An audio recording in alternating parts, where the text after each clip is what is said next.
il a béga. Il est en train de déstabiliser les provinces.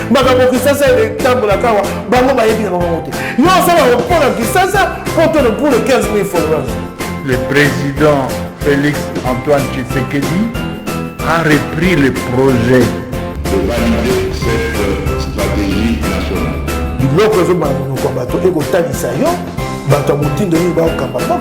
C'est la première fois que vous avez la vidéo na biso abonnez-vous.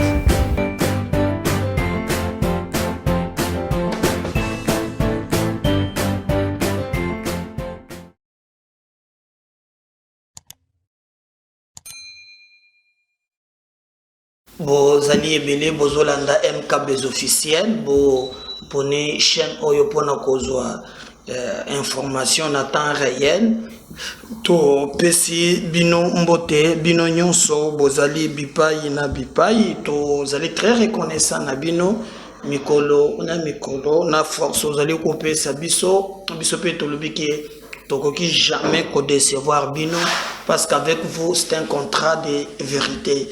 Merci Naba Nyonso, Bazali Kolanda Biso, merci Naba message Nabino Tozo Tanga, que ça soit en ligne ou en privé. Merci votre façon de nous soutenir et yango même des motifs Oyo Ezo Salake Tozala vraiment en direct avec vous Topé Sakabino information. Mais Bino P en tout cas Bolembate que partager nos émissions. En toute humilité, je viens toujours auprès de vous, vous dire merci et vous demander ce qui au talakabiso sans que vous s'abonner, ça ne sert à rien. Mutomoga bisenga ongaza muntu akatumbi na talaka yoga kamena ko s'abonner te po yoka ati. Tinga na kochama kambo akatumbi na nzoto yo s'abonner nanu. Oh non, il faut changer te. Na yo nanga toza bato ya Congo, bato ya Fayulu bazate, bato ya Tshisekedi. Net par exemple toza laki bato ya Fayulu na muzelo bakabonese. Bako fingana. Pour que makambo ba bolole. Bon makambo ndenge zali. Donc boza la bato ya batute, boza la bato ya Congo. Les acteurs politiques au Congo okoyebate. IDPS batumba bato na permanence na bango ao. Un beau matin, Tshisekedi nous a dit que Kabila c'est mon frère. Ba petit wana bagila bango ka perte. Au moni, c'est comme ça. Fayulu bazalaki na muzito mafa mon premier bakei même na marche baladi chemise ndenge moko lelo moko komi bolo lelo moko muntu amayele. Moni de politique ezali alors. Ce que bino moto bazalaki sima na bango bokotika la wapi. Il y a des gens balobana kali susute batonsu mabala e kota problème ba musubo ina boye moko abengani de komeda na pesio merci na makambo lobaka na biso. Ngana na longwe la muka na mwenye komi théâtre omoni sikoyo ngai na ebisa kabino nyonso Félix asalaka ezabe malamu te il y a des ratés na oya salaka mais il y a aussi quelques points positifs. Le plus important c'est encourager o ezapo na Congo. Oh Félix a maximisé bien recette de l'État malamu to mabe oui. Est-ce que eza historique oui ou non oui. Mais est-ce que le salaire est abattu? Non. Qu'est-ce qu'il faut faire? Tout ça, c'est correctif budgétaire pour et permettre biso que non, ba oyo bazo sala misala ba sentir peu que mbongo est mati. Ça, ce sont des choses sur lesquelles il faut se mettre d'accord. Mais le coup, monsieur, ce qui est zamabe. Notre projet 100 jours, le tombeau est vide. Est-ce que ça a bien payé? Il y a des choses pour lesquelles nous devons nous mettre par principe. Mais le fanatique derrière les individus, politique attention.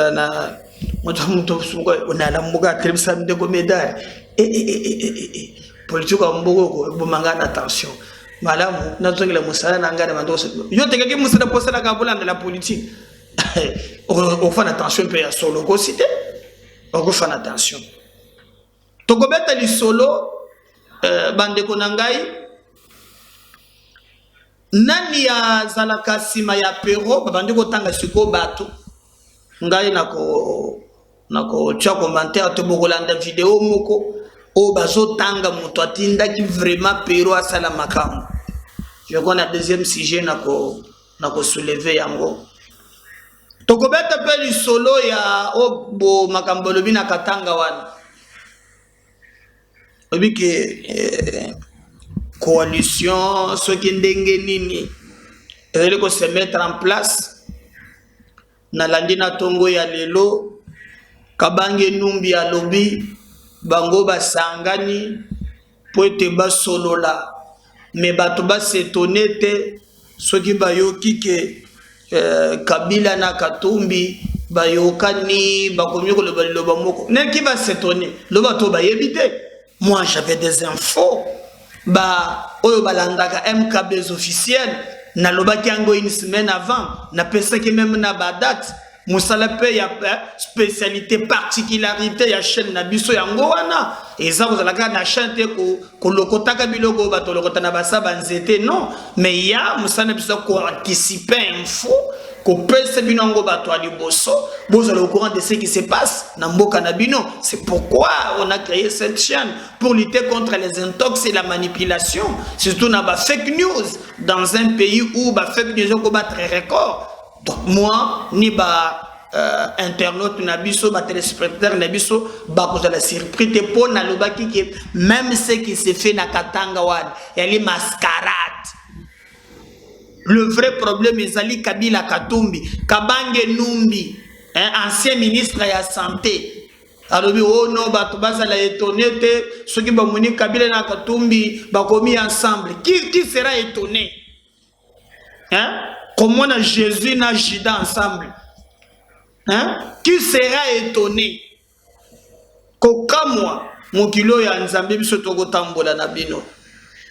Mais ba voix ebele telemi par exemple pasteur oyo balobi alingaka sala coup d'état na bato na ye Joseph Paul Mukungubila ya na RTNC balobi azo akanga boy masase beta na moyo tola soki ezalaki montage soki ezalaka ya solo tokusha na moyo walinga boto la RTNC asala coup d'état Paul Mukungubila alobi ce qui se fait au Katanga sa distraction mascarade et loko penza ya solo kuna réalité. Ce qui se fait exactement et loko ya passe. Mukungubila lobi bakatange baza concerné et loko wana te ya linde ba oyo ba melani ba mbongo. Poli ko pona unité loko pa mususu ya ba melani mbongo ngaza yena koko sudona zobeta lisolo moko azoloba ya tuju mugato biji donc bato amele mibale koko na ngasi doni personnam alobi mokolo mususu oyo aza mayele ngo tuju muka alors bazobita bena bango soko moko alobi bage osali bulu ndeza mubeso bakondango le temps que était là-bas ya kolia yango.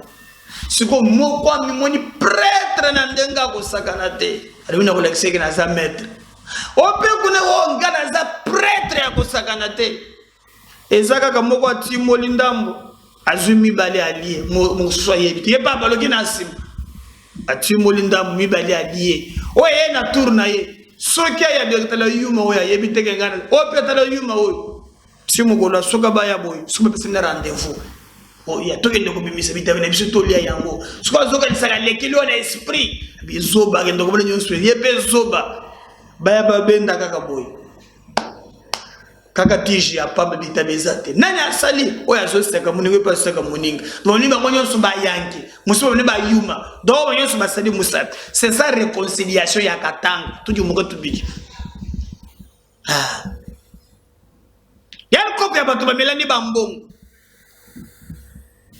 Et Mukungubila lobi ke eloko oya kosi oya koko sana ezate.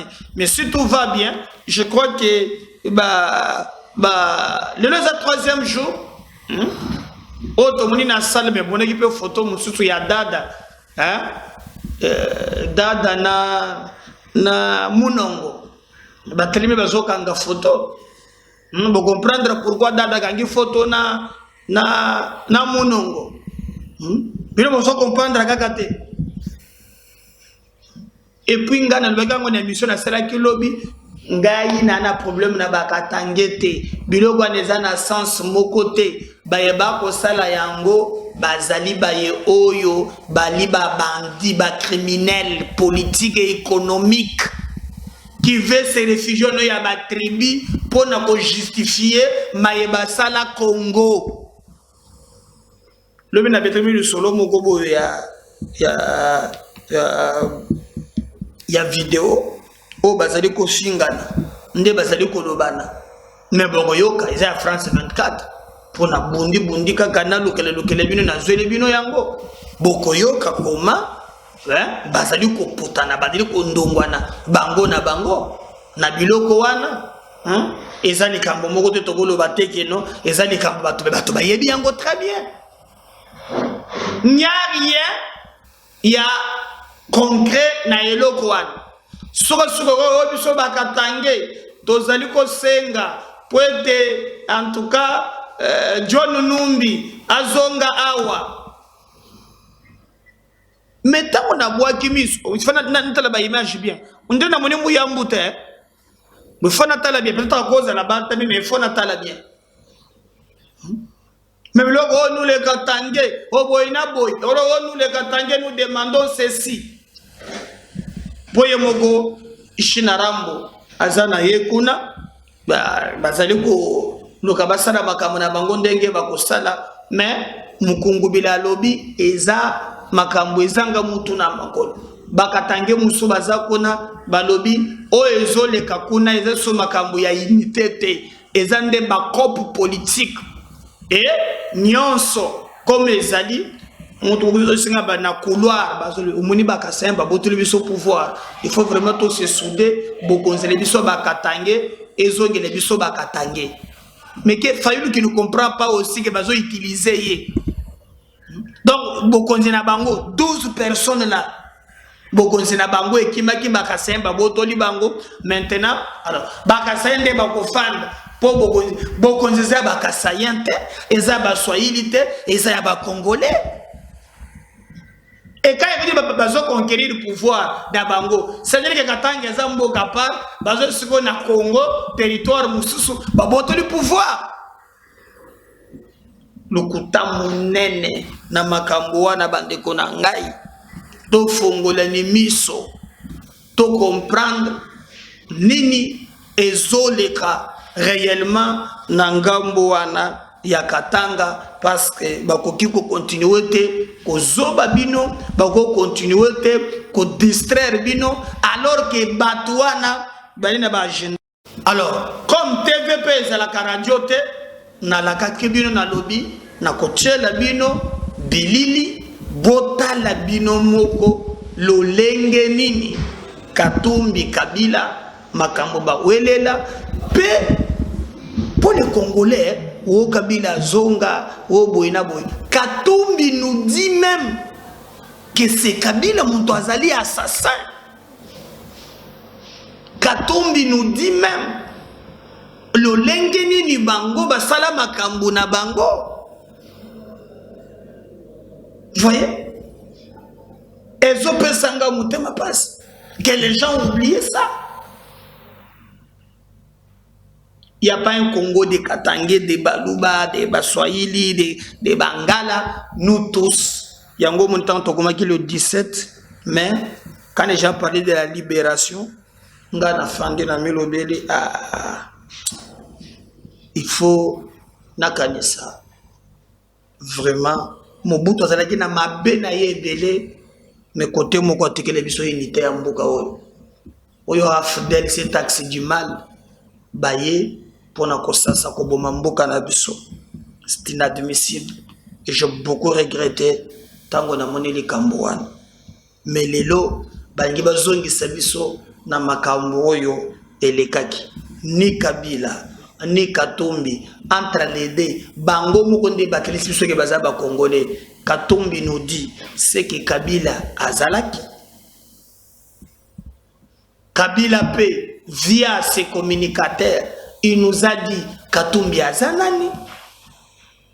Le débat où il est rebondir les lots, il y a Bakatangé, où il y a une église catholique, ils allaient vraiment copier ce biseau, Motema Passi.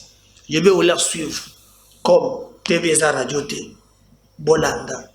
Mayekatombi Alobaki. Sir Kabila. Oyope. Elekaki na bato ya Kabila Balobaki. Bolanda bino moko. Pongai na kotia commentaire te. Siko yo ofandi. Pona ko encourager makambo wana. Yo pe oza na salwana.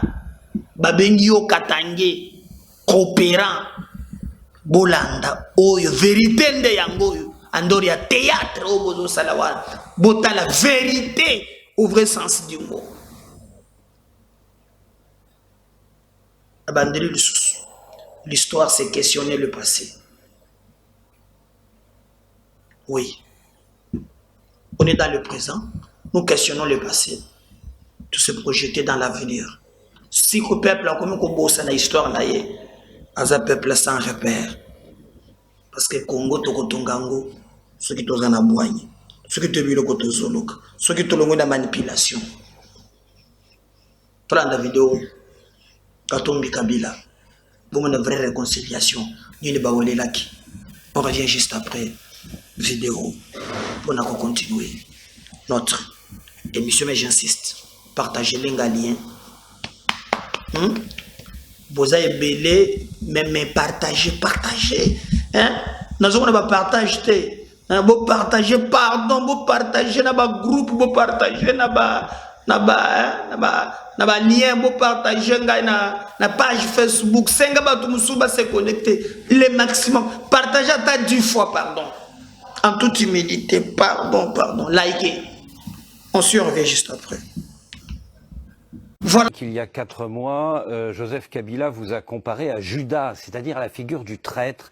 Il a même ajouté que vous devriez en assumer les conséquences. C'est menaçant.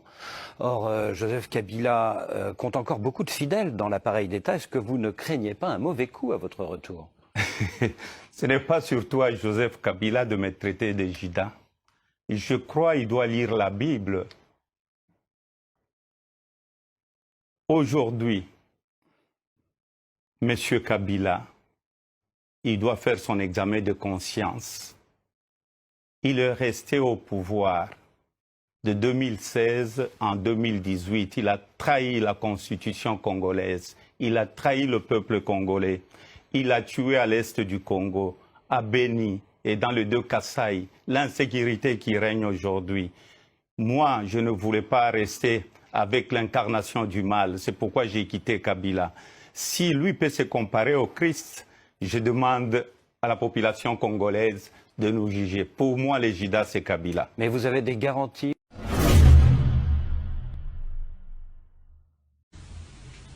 Moi, je me pose la question. Qu'on puisse me dire, le président Kabila, quand il est venu de la Tanzanie, il avait un passeport zaïrois à l'époque. Qu'on me montre ce passeport-là.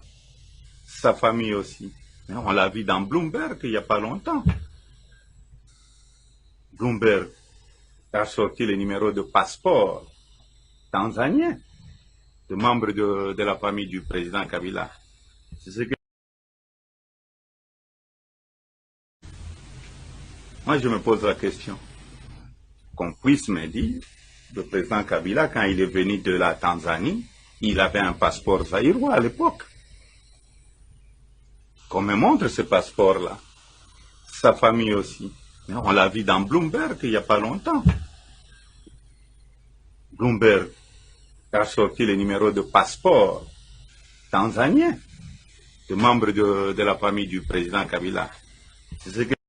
Ce n'est pas sur toi, Joseph Kabila, de me traiter de Judas. Je crois qu'il doit lire la Bible. Aujourd'hui, M. Kabila, il doit faire son examen de conscience. Il est resté au pouvoir de 2016 en 2018. Il a trahi la constitution congolaise. Il a trahi le peuple congolais. Il a tué à l'est du Congo, à Beni et dans le deux Kasaï, l'insécurité qui règne aujourd'hui. Moi, je ne voulais pas rester avec l'incarnation du mal. C'est pourquoi j'ai quitté Kabila.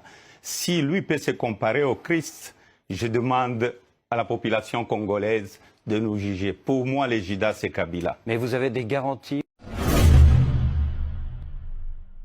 Voilà, je crois Bolandi très bien, vérité. Mais du Kapé Naboy, à lobby, oyo les kawan les théâtre. Les théâtre. Lui ne reconnaît pas. Bilo Gonzalo Bao, Tomoni, alias, Yabakatange, et sa distraction. Et d'ailleurs, vous savez que lui-même, on a une réserve belée, na ce qui concerne les Cambouana, mais le baki quand même, naye, batonne même yemutuna lors des points de presse, aloba réellement, oyo, abomaki musée, baloba oyo abomaki musée. Bon, je crois que Batangi Rachidi, il a été un peu modéré, tout ça, mais il s'oppose aussi. Napiloko bazol ya bakatange, et ils allaient vraiment na sens mon côté. Na sens mon côté, à mon qu'ils allaient per distraction. Il y a que ça d'ailleurs, je vais vous laisser suivre. Il a un peu répondu à où est allé Makambo ya liwa ya musée parce que ça le même jour le 17 bango basani na Katanga ndeji kapel pe na ngambo pe aye pa fongoli pour ça la pe oyaye et nous allons revenir juste pour na entamer banene bazesima ya Pero Droit. Edi Kapen Mbotelayo nazala qui peut parmi ba journalistes au basenga qui moi interview à Mukenayo. C'est vrai, aux a libéré, mais opinion, et yeba que non, yondo zaki à la base, il y a assassinat, il y a Mouzé Laurent Désiré Kabila. L'ilobana yo par rapport à yango. Tant ou bazu ba libéré yo, ni ne sali que non ba libéré yo. So ba libéré yo parce que vous êtes innocent. Dites-nous, Mouzé Laurent Désiré Kabila, Akoufa ki banani, baboma ki. On vous a beaucoup menti.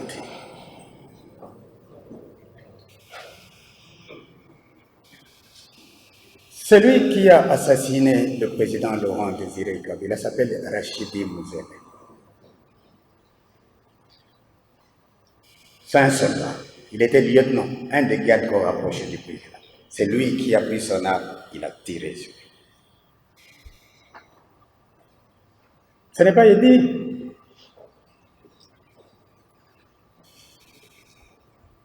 Mais pour qu'on m'arrête, moi, pour des raisons que j'ignore, il fallait trouver un motif. Lorsqu'on m'accuse de cela, toute la population va adhérer. Et donc le mensonge va triompher. Mais même 10 millions d'années, les mensonges ne triomphent jamais.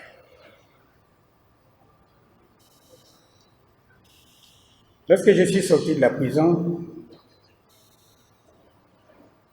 il y a des gens qui m'ont posé toutes ces questions. Est-ce qu'on peut faire? On peut faire, tu peux aller. J'ai posé la question. Et bongo banani bazali sima ya makambo Pero Laurent wazali kosala bakombo ebimi balobi mundele ya Katanga. Même na Katanga. Donc très compliqué. Comme moi-même je ne veux pas faire trop de commentaires, beaucoup yeba, mais aussi on a démontré na vidéo na koche la bino. Moi makambo quand même monsieur rationnel, bien qu'il y a beaucoup de sentiments. Beaucoup comprendre qu'on cite même les noms. Selon Oter Yamaloba Oyo, Yabatubazo pour ces Pero à la Babilo Koan. Vous voyez? Donc, Bazo Tindika. Alors, il y a des gens au bazar derrière les Cambouane. Selon Oyoto, Ozali Koyoka. Mais aussi il y a des gens qui travaillent pour fragiliser le régime. Alors, ba révélation en eza yangaite, bokoyoka nani azali ko travailler sima ya Pero. Nani azo tchaka ye bala selon obango ba kanisi et mutuna monta ko défendre chapelle à côté ya intention na ye. Donc moi je vais vous laisser suivre et après nous allons revenir pour na kochiter une émission na biso ya mokolo ya lelo. Allez dire à Pero, le budget de l'État a doublé. Et il va tripler. Il va se quadrupler et il va se quintupler dans pas longtemps. Allez lui dire, les réserves de change à la Banque centrale ont triplé. Et Salamana Nute Banda Kongwe Banda. Et Salemikaka Soufachi. Et tu peux dire Alléluia, Amen. C'est un miracle. Bana Kongo Zala Kongo Boyo. Oh non! Katanga minérali. Oh, pas minéraux, yebi coltan. Yebi cuivre, cobalt, congolais, tout ganga. Oh non! Toi, on minéré. Oso mona diamant, atambouma diamant, oso mona. Si vous faites les awana, le contrat est déjà signé. Les mines du Congo, je parle bien de la République démocratique du Congo, mine Nyon surtout à Congo, vous allez certifier. Pour jusque là, banda kasavu bouti lelo, ba certifier mine na biso te chinois ya kaka somi mabela kei, babandi ko zuwa ba kene nango. Oza na lupangu na yo, eza na minéré na kati, oza même na contrat. Mais boyebi valeur minière te. Chinois ya pesio 100 000, 200 000, 300 000, même 1 million. Mais yazo zuwa neti boye. Banda bino bokota na pouvoir bazwa kakaka kenanga ba milliards ebele bakosa kana bino muto ayena idée pe azosala yango ya ko valoriser toutes les mines oto zaka na pétrole photo ba keno to kana 12 litres de pétrole zaka na Ituri eyebani boko zwango pe bo simbisa ngo pe na bourse mbongo zokota na mboka bangola ba Afrique du Sud matande boye so muto ayena ba idée boye Pero muto ayena idée azota raya train contrat signé mois prochain zo banda raya train et l'ongo da Sumalesa et Katisi Boye Koti à Lubumbashi Kolwezi et Mati Kindu et Bini Kinshasa et qu'est-ce que ba côté kuna tiba Ituri Kisangani c'est muto ko longwa na ye a l'ongo da Sumalesa akena train aleta mo na Ituri muto zo sala yango fachi lié ko yebisa biso non c'est un président qui ne mérite pas c'est pas tana ni président yo tozwa yo to cho président Ubenani, matata, zana simbilo no matata. Siko na lagimi na ministre téléspectateur mbala suka na lobeli makamba Pero mbala suka. Ezakaka, uleki osale monsieur Pola, ulobeli fachi, na zui matata, na simbeli yo matata, bibotu. Uleki na mission, ulobeli makamba fachi, na zui mabuina, na simbeli yo mabuina, na bambi na mabele. Uleki na makamba fachi na TV, c'est-à-dire bino, mundele na biso katanga. Bino bato bazo pesa Pero mbongo. Bo continue ko pesa ba mbongo, nazo banda ko sanctionner ba kina baloba nazo banda ko sanctionner na bino moko moko. Na moni na TV, na moni na internet, na lekeli yo. Oh libido, na ko lobela makambo libido ya mundele ya katanga. Nana sala mambo libido te. Pero dit il est au Congo. Je dis Pero tu mens. Tu n'es pas au Congo. Moi je sais où tu es.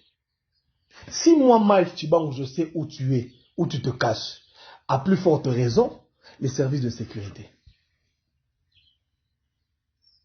Si moi, en tant que journaliste d'investigation, je sais où tu es. Yo ba on peut ça ba défi. OK. Bimana balabala moka Congo, mi filmer. Le banga yo na Congo na par exemple na Sozacom. Toni mo na Congo. So na Lubumbashi le kata na poste. Niveau ba combattant ba ko sepeliso. Niveau ba combattant ba ko sala yo. C'est quoi le président Fachi que tu es en train d'appeler dictateur? C'est le président Fachi qui a interdit que l'on t'arrête. C'est le président Fachi qui a dit qu'on ne s'occupe plus de toi. C'est le président Fachi qui a interdit, qui a dit non, laissez à benga même ba procureur ça ba ngobolongo là ba so ba mandat d'amener botika ye. On a demandé de te laisser. Les services de sécurité savent où tu es. Moi, en tant que match, je sais où tu es. Mais le président, comme il n'est pas dictateur, il a demandé qu'on laisse.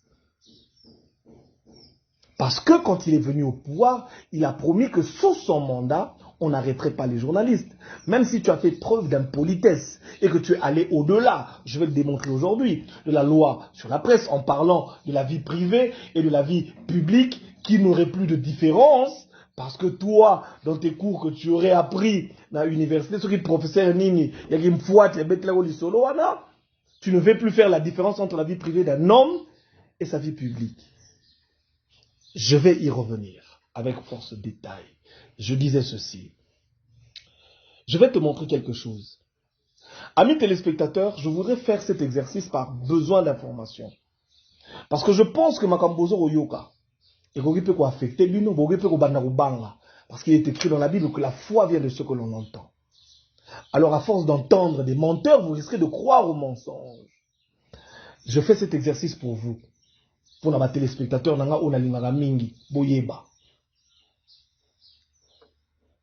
Ngai na information. Pero aya awara Lubumbashi. Pendant que le chef de l'État était ici, Perrault était ici. Et il a suivi le chef de l'État en Zambie. Il y a parmi les membres de l'Union sacrée et certains proches du président de la République des gens qui n'aiment pas le chef. Ils sont en train de le trahir, qui financent Perrault, qui le soutiennent, qui lui donnent de l'argent pour qu'il insulte le chef. Nous le savons. Le jour où le chef quitte la Zambie, Perrault arrive le lendemain à l'hôtel où le chef était. Je vais vous montrer la photo de Perrault. Bon, on a dans les réseaux sociaux. Nazango banda babuzo banaye oyo. Nalinga bola kisa yango te po to lingate ba combattant ba bete la biso ye lobby azwa succès. Yango yo. Voilà ta photo. Tu es arrivé à l'hôtel Pamosi. Ça s'appelle Pamosi Hotel à Lusaka. J'ai l'information. Voilà ta photo. Même le type qui t'accompagne là. Bon, Moutouana va accompagner Perrault. Au Bazanaï. Son transporteur, il s'appelle Benjamin. C'est un petit homme d'affaires na bakota ba Lusaka kuna. Ba on mbazo tambola na ye. Basa ba monter ba coup. Bana dénigrement, campagne à dénigrement. Bana kobebi sa réputation à chef de l'État. Ce type-là que vous voyez là, le Benjamin, il habite un quartier qui s'appelle Ibex, à Lusaka. Tu n'es pas au Congo, Perrault. L'endroit où tu as fait ton émission, le lieu, c'est à Cheryl Garden. Ezali na Lilai Road, na Lusaka. Na pesi na adresse. Bata Lusaka, bobi Cheryl Garden. Nde sika Perrault sage mission na ya lobi ki lobaki yao. Yangwana.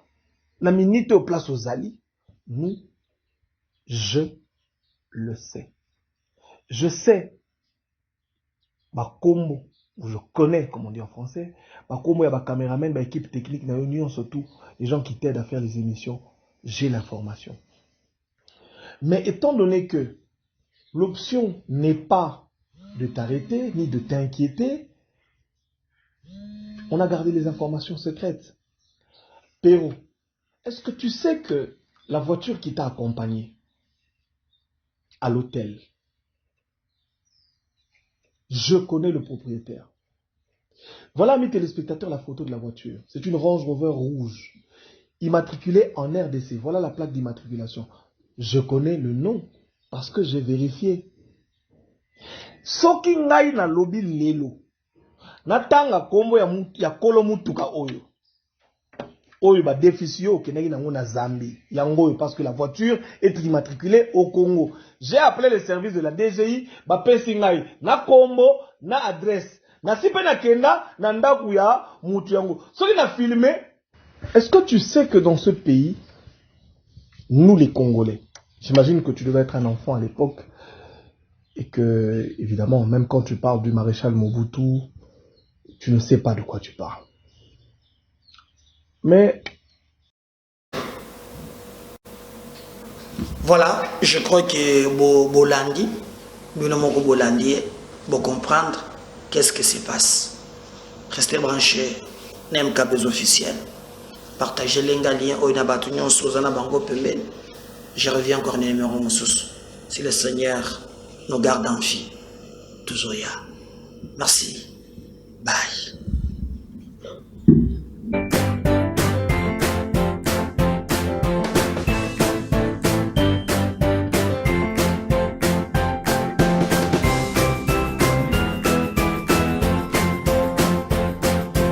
Kabila Beta Kamoutoute. Il est en train de déstabiliser les provinces. Bagabo Kisasa est le temple à Kawa. Bango Bayebi à Mamote. Nous sommes pour la Kisasa pour les 15 000 followers. Le président Félix Antoine Tshisekedi a repris le projet de valider cette stratégie nationale.